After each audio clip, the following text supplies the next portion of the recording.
Karthik Deepa serial April 22 நாளைக்கான எபிசோடுக்கான ஒரு promo தாங்க இந்த வீடியோவில் நம்ம இன்றைக்கி பார்க்க போகிறோம். எபிசோடை ஸ்டார்ட் பண்ணுறதுக்கு முன்னாடி இந்த வீடியோவை மறக்காமல் லைக் பண்ணிக்கோங்க. உங்களுடைய ஒவ்வொரு லைக்ஸும் அடுத்து வீடியோ போடுறதுக்கு எங்களுக்கு கொஞ்சம் இன்ட்ரெஸ்டிங்காக இருக்கும்.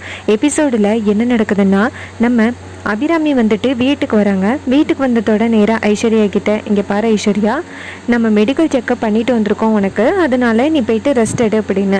ஐஸ்வர்யாவும் சரிதா அப்படின்னு சொல்லிட்டு ரூமுக்கு போகிறாங்க. ஐஸ்வர்யா வரதை பார்த்துட்டு அந்த ரியா செம்ம ஷாக் ஆகுறாங்க. இவ என்னடா வந்துட்டாலே அப்படின்னு. அப்போ ரியா யோசிக்கிறாங்க, இவ வரமாட்டா, நம்ம இந்த சொத்தை பூரா ஆட்டையை போட்டுடலான்னு நினச்சோம், ஆனால் இவ ஈஸியாக வந்துட்டாலே அப்படின்னு ரியா செம்ம காண்டாக்குறாங்க. அப்போ ஐஸ்வர்யா ரியாவை பார்த்துட்டு ஐஸ்வர்யா மனசுக்குள்ளே யோசிக்கிறாங்க, இவ என்ன திட்டம் போட்டிருப்பா, ஒருவேளை நம்ம இந்த வீட்டுக்கு திரும்பி வரக்கூடாது, வந்தால் சொத்து எல்லாத்தையும் அவளே எடுத்துக்கலாம்னு திட்டம் போட்டிருப்பாளோ அப்படின்னு ஐஸ்வர்யா யோசிக்கிறாங்க. அப்போ ரியா நினைக்கிறாங்க, நம்மளுக்கு இந்த வீட்டில் ஒரே சப்போர்ட்னா இந்த ஐஸ்வர்யா மட்டும்தான், அவளை எப்படியாவது நம்ம கைக்குள்ளே போட்டுக்கிட்டு இந்த வீட்டில் இருக்கிற எல்லா சொத்தையும் நம்ம எப்படியாவது ஆட்டையை போட்டுடணும் அப்படின்னு ரியா நினைக்கிறாங்க. இந்த ஐஸ்வர்யாக பகச்சிக்கக்கூடாது அப்படின்னு சொல்லிட்டு ரியா நேராக ஐஸ்வர்யா கிட்ட போயிட்டு, அக்கா வந்துட்டிங்களா, நீங்கள் வந்திருப்பீங்கன்னு எனக்கு நல்லாவே தெரியும் அப்படின்னு. அதுக்கு ஐஸ்வர்யா சொல்கிறாங்க, இங்கே பாருடி, நீ எனக்கு சப்போர்ட் பண்ணாமல் நீ பாட்டுக்கு எஸ்கேப் ஆகிட்டியல்ல அப்படின்னு. அதுக்கு ரியா சொல்கிறாங்க, அக்கா நான் இதுக்கெல்லாம் பழகுனவ இல்லைக்கா, அதான்க்கா எனக்கு எதுவுமே தெரியல, இங்கே பாருங்கள், அடுத்த வாட்டி ஏதாவது பிரச்சனைன்னா சொல்லுங்கள், நான் கண்டிப்பாக உங்களுக்கு ஆதரவாக இருக்கேன் அப்படின்னு. அதுக்கு ஐஸ்வர்யா சொல்கிறாங்க, பிரச்சனை வரும் பொழுது எனக்கு ஆதரவாக இல்லை, இப்போ ஆதரவாக இருக்கேன்னு சொல்லி பொய் சொல்கிறியா அப்படின்னு. அப்போ ரியா சொல்கிறாங்க, அக்கா இந்த வீட்டில் உங்களுக்கு என்னை விட்டால் யாரும் இல்லை, எனக்கு உங்களை விட்டால் யாருமே இல்லை, நம்ம ரெண்டு பேரும் போட்டிக்கு போட்டி சண்டை போட்டுக்கிட்டோம்னா இது அந்த தீபாவுக்கு வாய்ப்பாக போயிடும், அப்புறம் நம்ம ரெண்டு பேரும் தான் இந்த வீட்டை விட்டு போகிற மாதிரி இருக்கும், நம்ம ரெண்டு பேரும் ஒன்று சேர்ந்தால் மட்டும்தான் இந்த வீட்டில் உள்ள சொத்தை நம்ம ரெண்டு பேரும் பிரித்து எழுதிக்க முடியும் அப்படின்னு. இதை கேட்டுட்டு ஐஸ்வர்யா சொல்கிறாங்க, நீ சொல்கிறதும் ஒரு விதத்தில் நியாயம்தான், நம்ம ரெண்டு பேரும் ஒன்றா இருந்தால் மட்டும்தான் இந்த சொத்தை நம்மளால் பிரித்து எழுதிக்க முடியும் அப்படின்னு ஐஸ்வர்யா சொல்கிறாங்க. அப்போ ரியா கேட்குறாங்க, ஹாஸ்பிட்டலில் என்ன நடந்துச்சு அக்கா அப்படின்னு. அதுக்கு ஐஸ்வர்யா சொல்கிறாங்க, நான் ஹாஸ்பிட்டல் போனதோட தாட்சாயினி கிட்டே கெஞ்சினேன், ஆனால் தாட்சாயினி கேட்கவே இல்லை, அதுக்கப்புறம் என் கழுத்தில் கத்தி வச்சுக்கிட்டு மிரட்டினேன், செத்து போயிடுவேன் அப்படின்னு. உடனே தான் தாட்சாயினி ஒத்துக்கிட்டான், நல்ல வேலை உண்மையை சொல்லியிருந்தா இந்நேரம் நான் இந்த வீட்டுக்குள்ளேயே வந்திருக்க மாட்டேன் அப்படின்னு. அப்போ ரியா யோசிக்கிறாங்க, நீ வீட்டுக்குள்ளே வராமல் இருந்திருந்தா இந்த சொத்து புறா எனக்கு கிடச்சிருக்கும் அப்படின்னு ரியா யோசிக்கிறாங்க. அப்போ ஐஸ்வர்யா கேட்குறாங்க, என்ன ரியா யோசிக்கிற அப்படின்னு. அப்போ ரியா சொல்கிறாங்க, இல்லைக்கா நீங்கள் இல்லைன்னா நான் என்ன பண்ணுவேனோ அதை தான்க்கா யோசனை பண்ணி பார்த்தேன் அப்படின்னு. அப்போ ஐஸ்வர்யாவும் சரி நீ இப்போ அத்தை என்னை ரெஸ்ட் எடுக்க சொன்னாங்க அப்படின்னு. ரியாவும் சரி அப்படின்னு சொல்லிட்டு ரூமை விட்டு வெளியில் வராங்க. வெளியில் வந்ததோட ரியா என்ன யோசிக்கிறாங்கன்னா, இந்த ஐஸ்வர்யா கர்ப்பமாக இல்லை அப்படிங்கிற விஷயம் நமக்கு மட்டும்தான் தெரியும், வேறு யாருக்குமே தெரியாது. இந்த விஷயத்தை எப்படியாவது அபிராமி கிட்ட லீக் அவுட் பண்ணிட்டோம்னா கண்டிப்பாக இந்த ஐஸ்வர்யாவால் தப்பிக்கவே முடியாது. அபிராமி கடுப்பாகி ஐஸ்வர்யாவை இந்த வீட்டை விட்டு துரத்தி அடிச்சிருவாங்க அப்படின்னு நம்ம ரியா யோசிக்கிறாங்க. சரியான நேரத்தை பயன்படுத்தி இந்த ஐஸ்வர்யாவை நம்ம அபிராமி கிட்ட மாட்டி விட்டுருவோம் அப்படின்னு நினச்சிட்டு ரியா அந்த இடத்துலேருந்து போகிறாங்க. அதுக்கப்புறமா தீபாவை காமிக்கிறாங்க. தீபா கார்த்திக்காக வாசலில் வெயிட் பண்ணிக்கிட்டு இருக்காங்க. அப்போ நம்ம கார்த்தி ஒர்க்கெல்லாம் முடிச்சுட்டு நேராக வீட்டுக்கு வராரு. நம்ம தீபா கார்த்தியை பார்த்துட்டு, என்னங்க வந்துட்டிங்களா, இன்றைக்கி ஒர்க் எப்படி இருந்துச்சு அப்படின்னு கேட்குறாங்க. அதுக்கு கார்த்தி சொல்கிறாரு, ஒர்க்கெல்லாம் எந்த பிரச்சனையும் இல்லை தீபா, ரொம்பவே நல்லா இருந்துச்சு அப்படின்னு. இது கேட்டுகிட்டே நம்ம தீபா ரொம்ப சந்தோஷப்படுறாங்க.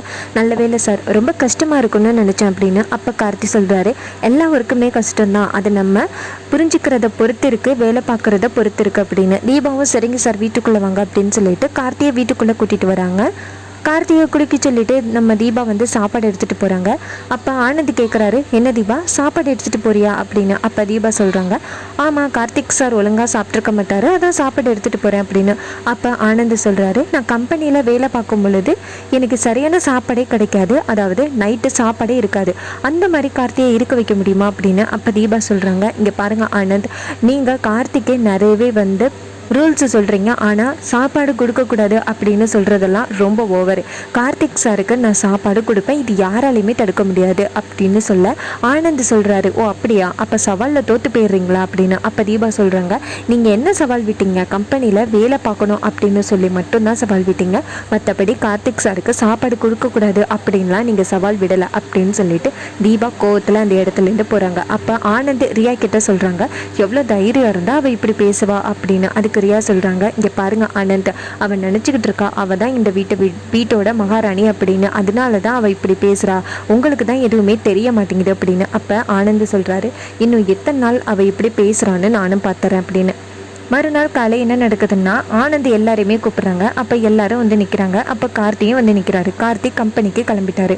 அப்போ ஆனந்த்கிட்ட கார்த்தி கேட்குறாரு, என்னாச்சுன்னா எல்லாரையுமே வர சொல்லியிருக்க அப்படின்னு. அப்போ ஆனந்த் சொல்கிறாரு, கார்த்தி நீ இப்போ வேலை பார்த்துக்கிட்டு இருக்கியல்ல, அந்த கம்பெனியில் உனக்கு நிறையவே சப்போர்ட் இருக்குன்னு நினைக்கிறேன், அதனால இனிமேல் நீ அந்த கம்பெனியில் வேலை பார்க்க வேணாம், நான் சொல்கிற கம்பெனியில் தான் நீ வேலை பார்க்கணும் அப்படின்னு. அப்போ கார்த்தி கேட்குறாரு, நீ எந்த கம்பெனியை சொன்னாலும் வேலை பார்க்குறதுக்கு நான் தயார் அப்படின்னு. உடனே ஆனந்த் சொல்கிறாரு, இங்கே பாரு, பஞ்சு மில் இருக்கலாம், அங்கே தான் நீ வேலை பார்க்கணும் அப்படின்னு. இதை கேட்டுட்டு கார்த்தியும் சரி அப்படிங்கிறாரு. அப்போ அபிராமி சொல்கிறாங்க, இங்கே பாரு கார்த்தி, ஏற்கனவே கார்த்திக்கு வந்து டஸ்ட் அலர்ஜி இருக்குது, அவன் வந்து பஞ்சு மில்லில் கண்டிப்பாக வேலை பார்க்க முடியாது அப்படின்னு. அப்போ ஆனந்த் சொல்கிறாரு, நான் சொன்ன மாதிரி அவன் அங்கே தான் வேலை பார்க்கணும் அப்படின்னு. அதே நேரம் பார்த்து அந்த இடத்துக்கு டக்குன்னு ஒருத்தன் வராங்க. யாருன்னா ராஜ சேதுபதி வராரு. அவரை பார்த்ததோட ஆனந்த் செம்ம ஷாக் ஆகுறாரு. அப்போ ஆனந்த் அவங்க அம்மாட்டே கேட்குறாங்க, அம்மா என்னம்மா இது, தாத்தா வந்திருக்காரு அப்படின்னு. அதுக்கு அபிராமி சொல்கிறாங்க, நேற்று ஃபோன் பேசினாரு, என் ஞாபகமாகவே இருக்குன்னு சொன்னார், ஆனால் வருவாருன்னு எனக்கு தெரியாது அப்படின்னு. அப்போ ராஜசேதுபதி கேட்குறாரு, வீட்டில் எல்லாருமே ஒன்று கூடியிருக்கீங்க, பார்க்கவே நல்லா இருக்கே அப்படின்னு சொல்லிட்டு வீட்டுக்குள்ளே வராரு. அப்போ அவருடைய பேரன் கார்த்தி தொழிலாளி உடையில இருக்கிறத பார்த்துட்டு ஷாக் ஆகுறாரு. என்ன கார்த்தி, இது என்ன கோலம் இது அப்படின்னு கேட்க, அப்போ அபிராமி நடந்தது எல்லாம் சொல்கிறாங்க. இதை கேட்ட ராஜசேதுபதி செம்ம காண்டாகிறாரு. இந்த வீட்டோட செல்ல பிள்ளைன்னா அது கார்த்தி தான், கார்த்திக்கே இப்படிப்பட்ட ஒரு நிலைமையா, ஏன் ஆனந்த் நீ பண்ண தப்பெல்லாம் உன் கண்ணை மறைச்சுதா அப்படின்னு. அப்போ ஆனந்த் சொல்கிறாரு, இங்கே பாருங்க தாத்தா, எனக்கு சொத்து வேணும், அப்படி எனக்கு சொத்து கொடுக்க சொன்னால் அவங்க எல்லா சொத்தையும் கார்த்திக்கே எழுதி கொடுத்துட்டாங்க, நான் எந்த விதத்தில் சொத்துக்கு தகுதி இல்லைன்னு கேட்டேன் அப்படின்னு. இதை கேட்டுட்டு தாத்தா சொல்கிறாரு, இங்கே பாரு, நீ கொஞ்சம் கூட தகுதியே இல்லாதவன், இது மாதிரி பொண்டாட்டியை விட்டுட்டு இன்னொருத்தரை வந்து கல்யாணம் பண்ணிட்டு கொண்டு வந்திருக்கா, அதுவும் அவள் இன்னொருத்தரோட பொண்டாட்டின்னு தெரிஞ்சும் நீ கூட்டிகிட்டு வந்திருக்கன்னா நீ எவ்வளோ பெரிய ஆளாக இருப்ப அப்படின்னு. இதை கேட்டுட்டு ஆனந்த் சொல்கிறாரு, இங்கே பாருங்கள் தாத்தா, எனக்கு ரியாவை பிடிச்சிருக்கு, அதனால தான் நான் ரியாவை கல்யாணம் பண்ணி கூட்டிகிட்டு வந்திருக்கேன், நீங்கள் எங்கள் மேலே பழி போடக்கூடாது அப்படின்னு. அப்போ ராஜசேதுபதி செம்ம டென்ஷன் ஆகிடுறாரு. ராஜசேதுபதி நேராக ஆனந்தை ஓங்கி அறிகிறாரு. ஆனந்த் செம்ம ஷாக் ஆகுறாரு. கூடவே அங்கே உள்ளவங்க எல்லாருமே ஷாக் ஆகுறாங்க. அப்போ ராஜசேதுபதி சொல்கிறாரு, இங்கே பாரு அபிராமி, இந்த சொத்து மட்டும் ஆனந்த் கைக்கு போணுச்சுன்னா கண்டிப்பாக எல்லாத்தையுமே எழுதி அந்த ரியா கிட்ட கொடுத்துருவான், அதனால நீ மட்டும் சொத்தை பிரிச்சிடாத அப்படின்னு. அப்போ அபிராமி சொல்கிறாங்க, அது தெரிஞ்சுதான் நான் சொத்தெல்லாம் கார்த்தி பேருக்கு எழுதி வச்சேன் அப்படின்னு. அப்போ ராஜசேதுபதி சொல்கிறாரு, நீ நல்ல முடிவு தான் எடுத்திருக்க, இந்த குடும்பத்தை ஒத்துமையாக வச்சுக்கணும் அப்படிங்கிறதுக்காக தான் இத்தனை நாளும் அபிராமி சொத்தை பிரிக்காமல் இருந்தா, இது கூட தெரியாமல் இந்த ஆனந்த் இப்படி பேசுகிறானே, வீட்டோட மூத்த புள்ள மாரியா பேசுகிறான், இவெல்லாம் பிள்ளையா அப்படின்னு சொல்லி ராஜசேதுபதி செம்ம டென்ஷன் ஆகுறாரு. அப்போ அபிராமி சொல்கிறாங்க, அப்பா வந்ததோட இந்த வீட்டோட பிரச்சனையை பார்க்க வேணாப்பா, நீங்கள் சாப்பிடுங்க அப்படின்னு. அப்போ ராஜசேதுபதி சொல்கிறாரு, குடும்பம் ஒத்துமையாக இருக்கணும் அப்படின்னு நினச்சி தான் நான் இங்கே வந்தேன், கடைசியில் பார்த்தேன் இங்கே அவ்வளோ பிரச்சனை இருக்கே, சரி இந்த வீட்டோட மூத்த மருமக மீனாட்சி எங்க அப்படின்னு. அப்போ ரியா வந்து சொல்கிறாங்க. அப்போ ரியா வந்து முன்னாடி நின்றுக்கிட்டு, நான் தான் இந்த வீட்டோட மூத்த மருமக அப்படின்னு சொல்ல நம்ம ராஜசேதுபதி செம்ம டென்ஷன் ஆகி, நீ எல்லாம் இந்த வீட்டோட மூத்த மருமகள் ஆக முடியாது அப்படின்னு சொல்லி செம்மையாக திட்டுறாரு. ரொம்ப இரிட்டேட் ஆகுறாங்க ரியா.